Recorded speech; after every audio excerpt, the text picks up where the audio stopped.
tarde a todos.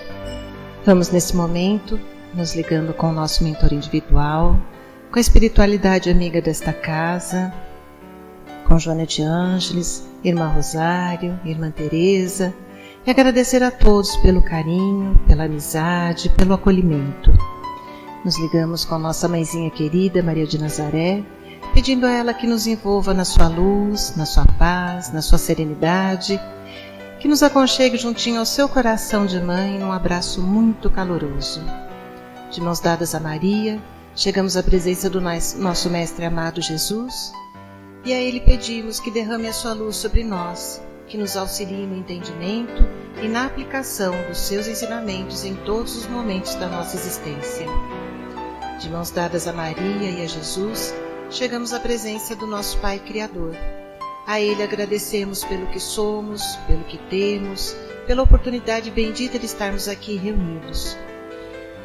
E vamos nesse momento elevando os nossos corações e os nossos pensamentos em louvor e agradecimento, dizendo ao Pai: Pai nosso que estais nos céus, santificado seja o vosso nome, venha a nós o vosso reino, seja feita a vossa vontade, assim na terra como nos céus. O pão nosso de cada dia nos dai hoje, perdoai as nossas ofensas, assim como perdoamos aqueles que nos têm ofendido. E não nos deixeis cair em tentações, mas livrai-nos de todos os males, pois vossos são o reino, o poder e a glória para todo sempre. E harmonizados que estamos, vamos nos ligando com as equipes espirituais de tratamento desta casa, pedindo que seja derramado a luz branca do Cristo sobre todos os assistidos. Essa luz vai serenando, acalmando e tratando a cada um de nós. Pedimos às equipes de P2 que projetem a luz azul sobre todos nós. Essa luz vai percorrendo o sistema nervoso central, tratando cada um dos centros de força, trazendo todos eles no equilíbrio. Pedimos às equipes de CH que projetem a luz rosa no coração de cada um dos assistidos. Essa luz vai serenando, acalmando esse cardíaco, fortalecendo a fé e a confiança em cada um de nós. Nos ligamos com as equipes de P3B e pedimos a projeção da luz branca do Cristo, de um azul muito intenso que envolverá o coração e a mente de cada assistido. Pedimos também que sejam feitos todos os cortes de ligação que se fizerem necessários, que essas energias sejam levadas para o astral para o tratamento mais adequado. E vamos projetando um azul muito intenso em todo o sistema nervoso central e periférico, neurovegetativo, um rosa claro no cardíaco para aumentar a força, a confiança, a fé, um amarelo claro no frontal para ter pensamentos positivos, maior ligação com o mentor individual e força de vontade. E pedimos uma cúpula rosa clara vibrante da cabeça aos pés, envolvendo todos os assistidos de P3B. Aos assistidos de saúde, pedimos a projeção das cores do arco-íris, fazendo como uma cúpula protetora, envolvendo cada um desses assistidos pelo tempo que se fizer necessário. Que assim seja, Senhor. Graças a Deus. Convidamos a todos para que assistam neste momento a palestra que será colocada no ar.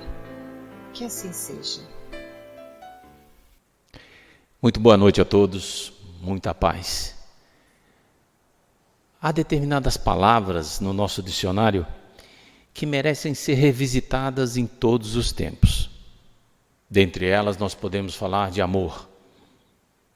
Se nós pegarmos a definição do dicionário, talvez ele nos remeta ao campo das paixões, ao campo dos sentimentos imediatos que nós temos por outro ser humano. Se nós pegarmos da definição de uma mãe, talvez seus atos de altruísmo, de dedicação à família, sejam a tradução do amor. Se nós pegarmos, por exemplo, um soldado que se dedica a defender a pátria, aos valores da pátria, por mais que isso lhe custe a vida, ele vai dizer que isso também é amor. Na significância de alguns, diz que amor é a busca do belo, a busca do perfeito, a saudação de tudo que existe de maravilhoso na natureza, em nós, os homens, na humanidade. E talvez não seja por aí. Talvez o amor se ocupe exatamente de tudo aquilo que existe de errado, de torto, de inadequado em nossas vidas. Porque, como disse Jesus, os sãos não precisam de médico, mas nós todos outros, doentes ainda do Espírito, nós precisamos desse médico divino que nos traga seu amor, sua compaixão, sua bondade, para que possamos caminhar. E aí, quando nós tivermos trilhado um bom caminho no sentido do bem, talvez quando nós formos falar sobre amor, usemos de outras definições. Uma outra palavra que nós temos que nos debruçar, e cada vez que a gente começa a conversar a respeito dela, nos vem uma surpresa, que é a fé, que também no imaginário de nós os homens é simplesmente acreditar em dogmas, em posturas, em coisas que nos foram ditas, nos foram contadas em todos os tempos.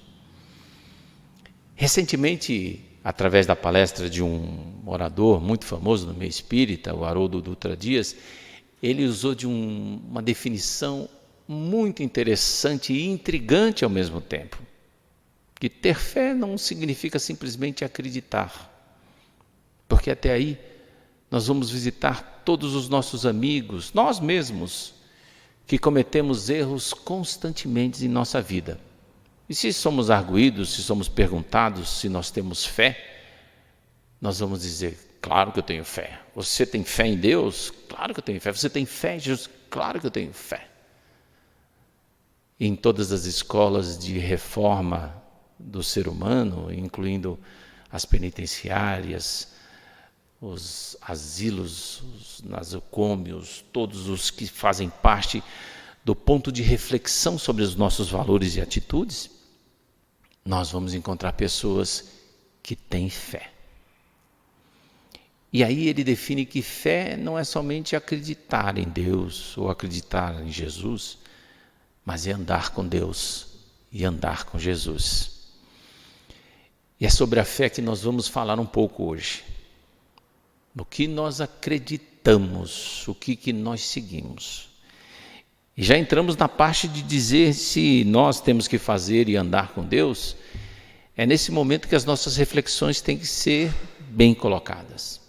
Quando ele nos diz siga, nós seguimos ou paramos? Quando ele diga sim, nós dizemos não ou aceitamos o sim?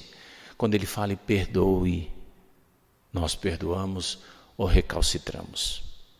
Esses são os pontos da nossa reflexão, que é onde Jesus começa a colocar, e fica muito claro no capítulo 19 do Evangelho segundo o Espiritismo, que é a fé que transporta montanhas, ou a fé do tamanho de um grão de mostarda, né? Que ele exemplifica naquela passagem que os discípulos, juntamente com ele, estão fazendo aquelas assistências espirituais, atendendo às necessidades do povo, e os apóstolos atendendo a todos que procuram, e no meio de toda aquela multidão, um pai procura Jesus e diz: mestre, por bondade, por misericórdia, atendei a meu filho, que é lunático.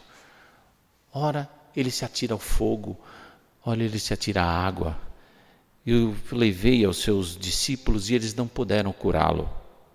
Então Jesus fala: raça incrédula e perversa, até quando estarei convosco? Até quando eu vos sofrerei?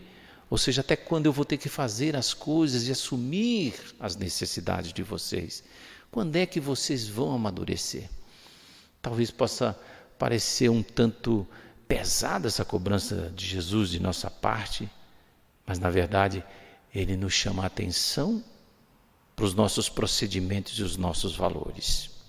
Então, Jesus, com toda a sua bondade, pede que o menino seja trazido até ele, e ele conversa com a entidade que habita ou coabita com aquele menino e o liberta. E aí os discípulos intrigados vão e perguntam para ele: mas mestre, por que nós não conseguimos? E ele responde: é porque não tendes fé. Se vossa fé fosse do tamanho de um grão de mostarda, dirias a essa montanha: transporta-te daqui para lá, e isso aconteceria, sem vacilar. É claro que, levado na figura de linguagem, ou mesmo numa profunda reflexão nos anos vindouros, nos milênios que nos aguardam, somente um espírito com grande poder e fé consegue realizar esse tipo de movimento e de milagre, né? Nós nos retemos muito em coisas imediatas, em coisas pequenas, e a nossa fé sempre é abalada por alguma coisa que nós carregamos dentro de nós, que é a amnésia. A amnésia é aquela doença do esquecimento. Nós nos esquecemos constantemente as nossas origens, aonde estamos, quem nós somos, o que nos importa efetivamente na vida. Sabemos onde nós moramos?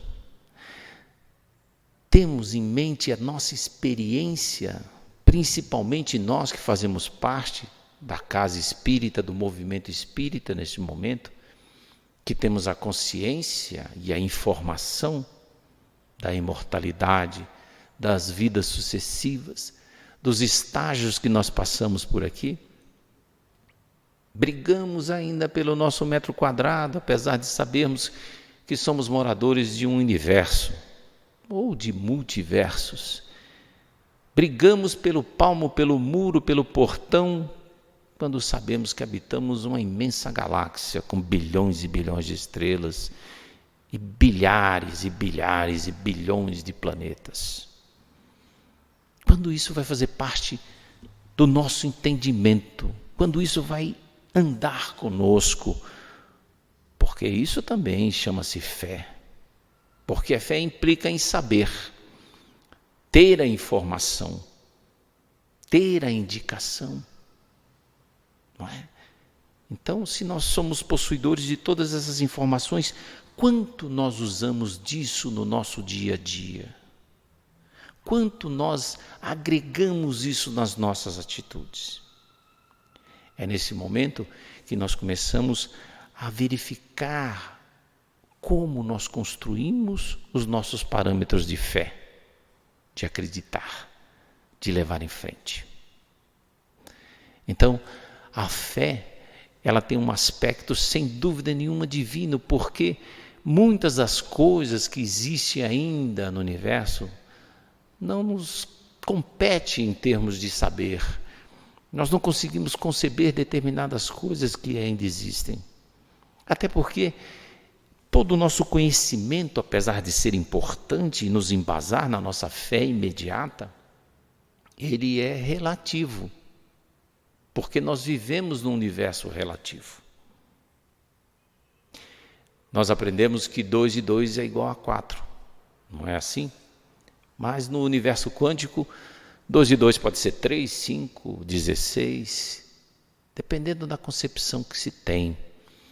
Os comportamentos sobre a lei da gravidade e tudo mais são temas a serem discutidos constantemente pelos nossos cientistas. Às vezes nós usamos determinados parâmetros de fé não para construir algo de bom para nós, embora estejamos acreditando que construamos com as nossas atitudes. Uma das primeiras coisas que envolve a fé é o aspecto de nós acharmos que nós temos que ficar defendendo Deus. Como se Deus precisasse o tempo todo de nos usar para a sua grandiosidade. Nossa vida religiosa, podemos ver nas raízes das nossas religiões, começam com essas atitudes, que Deus tem que ser defendido. De quem? Exatamente de quem? O Criador do universo, dos universos. Falamos que ele se irrita, ele tem ira, ele tem ciúmes, ele é zeloso. Será que é assim mesmo? Existe uma passagem muito interessante na formação da nação judaica, e da própria nação árabe, né, em termos de religiosidade. Eles têm um pai em comum, que é o Abraão, pai Abraão. Ele era filho de um comerciante de estátuas de barro, de deuses que faziam parte daquela época. O deus da colheita, o deus da fertilidade, o deus do amor e assim por diante. Os centenas, o panteão de deuses das nossas imaginações. E ele ficava indignado com os homens comprarem um deus de barro e achar que nele poderiam depositar toda a sua fé, que a sua vida ia mudar.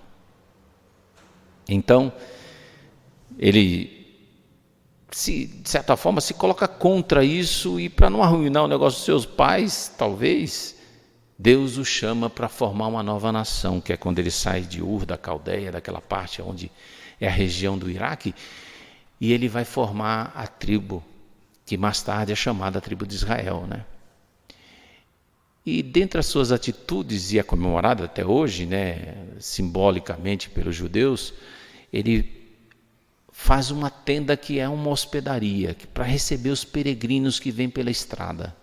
E ele presta todo tipo de ajuda, dá de comer, dá de beber, recebe, faz com que a pessoa tenha pouso, e ainda, no final de tudo, ele falava para a pessoa: agradeçamos a Deus, que usava Yahvé naquela época, agradeçamos Ele por essa possibilidade maravilhosa que Ele está nos proporcionando, da comida, da bebida, né, do conforto. E as pessoas falavam assim: agradecemos a Deus, graças a Deus. E ele então falava assim: olha, por sua fé, pela sua bondade, você não precisa pagar nada. E a pessoa saía satisfeita. E ele levava esse costume de receber, de ser receptivo aos outros, que é um costume dentro da própria religião judaica até hoje. Eles comemoram essas atitudes. Até que um dia aparece um cidadão e ele dá de comer, dá de beber para esse cidadão e fala para ele: agradeçamos a Deus, né, tudo que estamos recebendo, a comida, a bebida, o pouso. E esse cidadão vira para ele e fala assim: não tem que agradecer a ninguém não, tudo que eu tenho através do meu trabalho, da minha dedicação. E o Abraão fica indignado e quebra o pau com o cara, e além de cobrar, ainda cobra uma sobretaxa e trata mal o cara, bota ele para fora da tenda, enfim, manda a pessoa embora. E aí conta-se, narra-se dentro do próprio conto bíblico, que Deus vem e fala para Abraão: engraçado, Abraão, eu cuido desse meu filho há 70 e tantos anos. Durante 70 e tantos anos eu assisto dia e noite. E eu peço que você cuide dele apenas por um dia e você põe ele para fora da sua casa. Olha a reflexão que nós fazemos do quanto é e como é a bondade e a misericórdia de Deus, apenas numa passagem para a nossa reflexão. Nós que costumamos exercitar a caridade dentro das nossas instituições espíritas, e a caridade envolve, acima de tudo, a paciência, né? A bondade. E nós, às vezes, nos exasperamos com os companheiros que estão ombreando conosco, não aqueles que simplesmente são assistidos por nós, mas aqueles que estão do nosso lado, no nosso dia a dia, com os mesmos propósitos de servir, de aprender, de evoluir. Nenhum de nós carrega a perfeição. Nenhum de nós pode trazer o rótulo efetivo de espírita, de cristão ainda, porque muito nos falta. Somos invadidos pela impaciência, pela amnésia, o tempo todo, e deixamos escorrer por aí a possibilidade da defesa de Deus através das nossas melhores atitudes, de bondade, de amor, de dedicação, de felicidade, de entendimento e de tolerância uns com os outros. A fé, muitas das vezes, para desafiar os outros que não concordam conosco, não partilham das mesmas ideias que nós. Com que Deus será que está preocupado? Com que Jesus está preocupado que nós tenhamos um rótulo, que nós acreditemos ou que nós caminhemos da melhor maneira possível? A outra maneira que muitas das vezes nós levamos a fé é a fé de acreditar de que nós não precisamos fazer exatamente nada. Nós só precisamos dizer, eu acredito, eu tenho fé. Que aí nós contamos com a colaboração de Paulo em suas epístolas, que nos adverte que a fé é maravilhosa, mas a fé sem obras é morta. Como justificar que nós acreditamos na celeste paternidade e esquecer dos nossos irmãos? Como declarar que nós temos fé na imortalidade, no progresso do espírito, se não nos dedicarmos aos estudos? Como asseverar que nós vamos passar por um plano de excelência de vida se nós não trabalhamos para o progresso do nosso planeta? Aí muitas vezes nós podemos usar agora a desculpa porque nós estamos dentro dos nossos lares, em nossas casas, impedidos muitas das vezes, as pessoas dizem, de fazer o bem.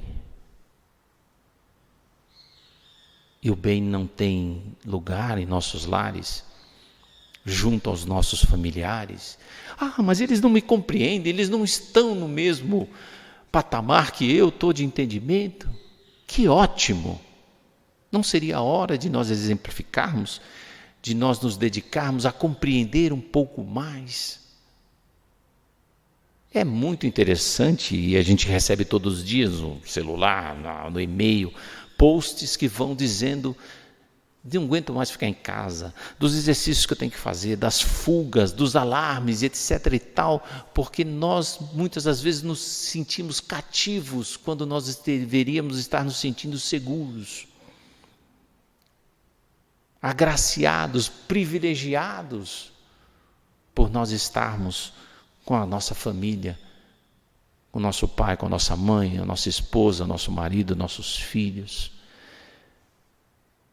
Nós estamos sim num período que é chamado período de guerra, combatendo mais uma dos nossos desafios para nós podermos evoluir, para nós podermos refletir. Nós não estamos simplesmente tratando de um irmão nosso, o vírus, ou nós não sabemos que o vírus também é nosso irmão. Está fazendo um trabalho difícil, não é? Um trabalho penoso de nos renovar.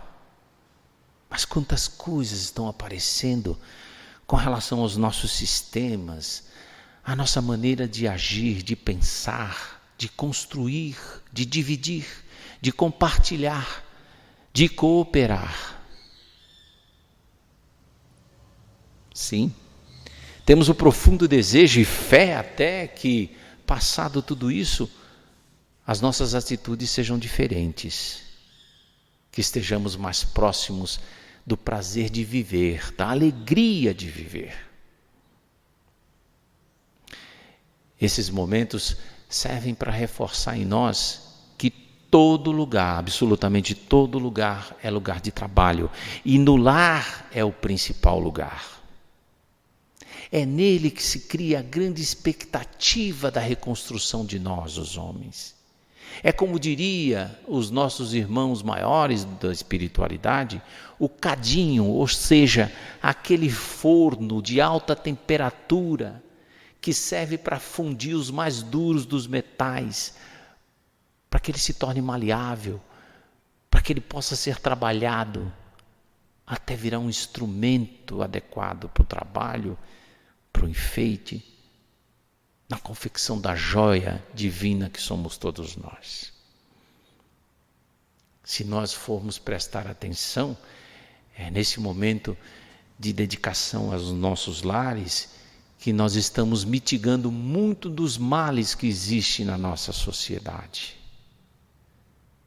Olha que missão que nos é dada nesse momento, que possibilidade maravilhosa que nos é estendida nesse momento para nós auxiliarmos as pessoas que têm conosco, para nós reatarmos os nossos diálogos, para nós falarmos um pouco mais sobre a verdadeira vida.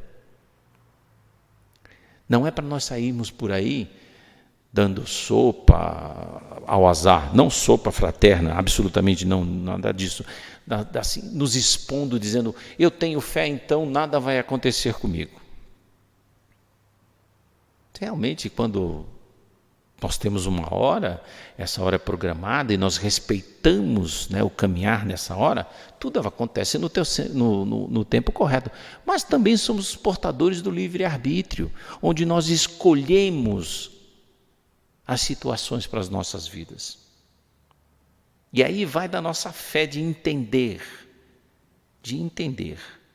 o que Deus espera de cada um de nós.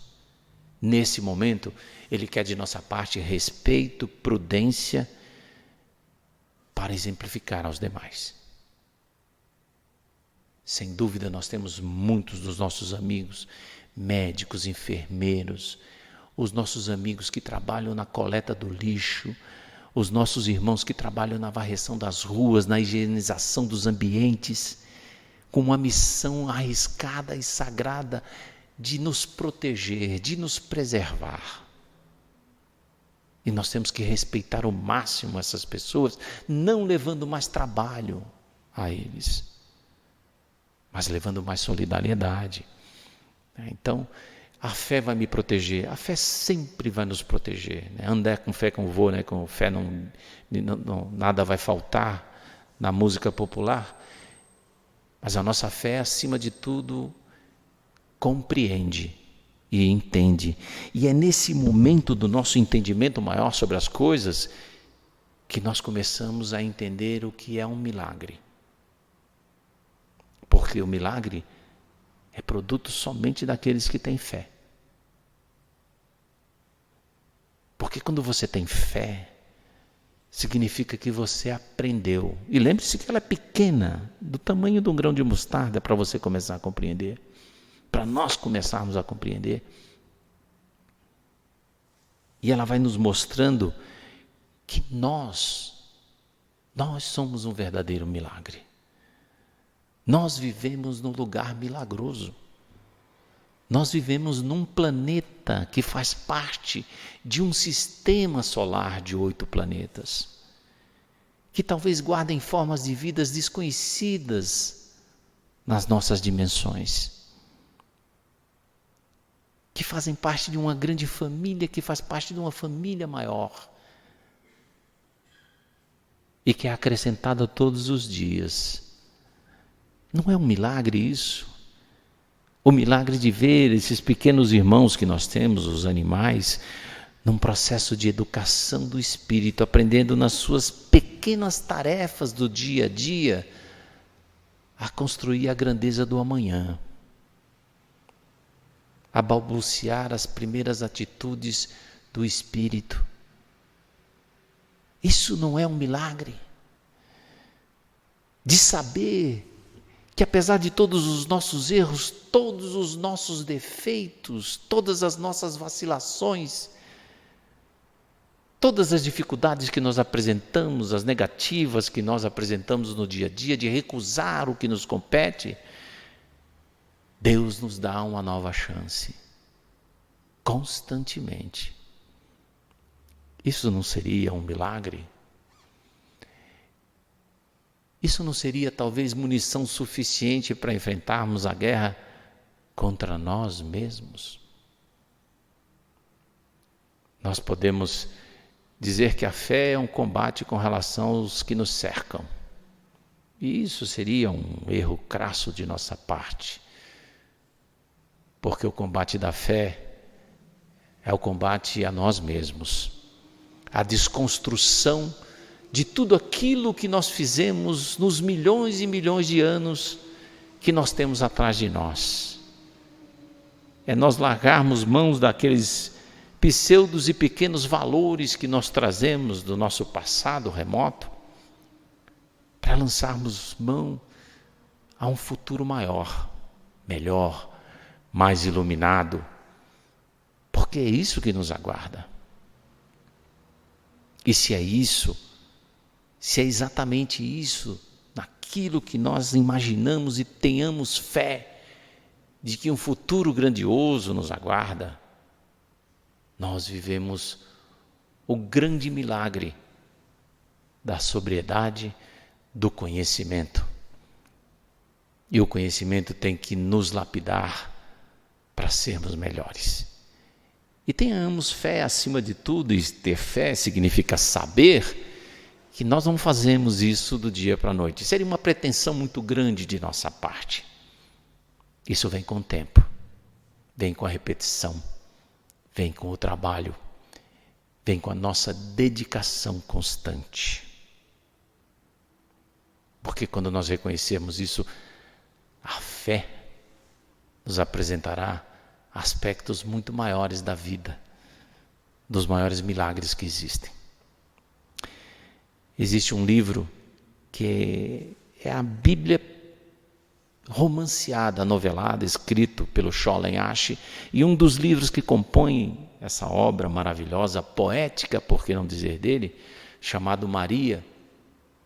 Ele conta uma passagem em que ela aguardava no final, relembrando os tempos, do abrigo, daquele que Abraão montou, acender a candeia, botar a candeia na janela, para aqueles que vinham do campo, já no quase anoitecer, pudessem encontrar o caminho de casa.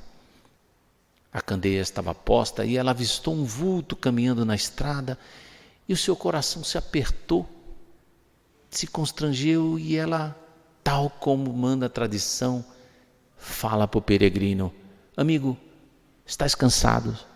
Vem, repousa um pouco, toma um pouco de água, come alguma coisa para poder seguir viagem. E no meio da penumbra, o vulto se aproxima, chega perto dela, e quando ela vê, ele está coberto de muitas chagas, muitas manchas violáceas que fazem parte do seu corpo. E ela nota que ali na frente existe uma pessoa que tem o mal de Hansen, ou seja, é um leproso. Mas mesmo assim, ela se verga na sua vontade, faz com que ele entre, dá-lhe água para poder lavar as mãos, o rosto, e coloca algumas frutas, dá-lhe de comer do que tem em sua mesa. E aí ela pergunta: de onde vens? Ele fala: minha história é longa, eu venho de muito longe. Fui um homem muito rico, tive muitas posses. Todos os dias em minha casa eu servia um banquete para aqueles que se diziam meus amigos. Tinha muitos escravos, muitas propriedades. Mas um dia a doença me visitou e os meus amigos me abandonaram. Gastei largas fortunas com todo tipo de médico, de curandeiro, até que fui despojado na rua pela minha própria família e nada tinha. Mas mesmo assim, desesperado, procurei ajuda de todos os lugares. Até que ouvi falar de um profeta nazareno que curava. Ela sabia que ele estava falando de Jesus. Então, ela aguça a sua curiosidade e fala: e você o encontrou? Sim, encontrei. E no momento que eu cheguei, ele falava das bem-aventuranças, da bondade de Deus, nosso Pai, do quanto Ele é maravilhoso conosco e de quanto Ele nos recebe em sua casa. Falou daqueles que eram perseguidos, que encontrariam a paz, daqueles que eram pobres, que encontrariam a riqueza, e daqueles que tinham a doença, que encontrariam a saúde. Então ela, admirada, volta-se para ele e diz: mas ele não te curou? Ele se volta para ela e diz: bem que eu quis, mas quando ele chegou até mim, eu já estava são. E a saúde só é percebida por nós, por um milagre, que é produto e o reconhecimento da nossa fé. Porque às vezes aquilo que nos martiriza, nos cura, nos deixa melhores, nos faz maiores. Levemos isso para o nosso dia a dia, para as nossas reflexões. Não se forja santos sem desafios. E esses desafios nós temos que abraçar com fé. Muita paz a todos Fiquem com Deus.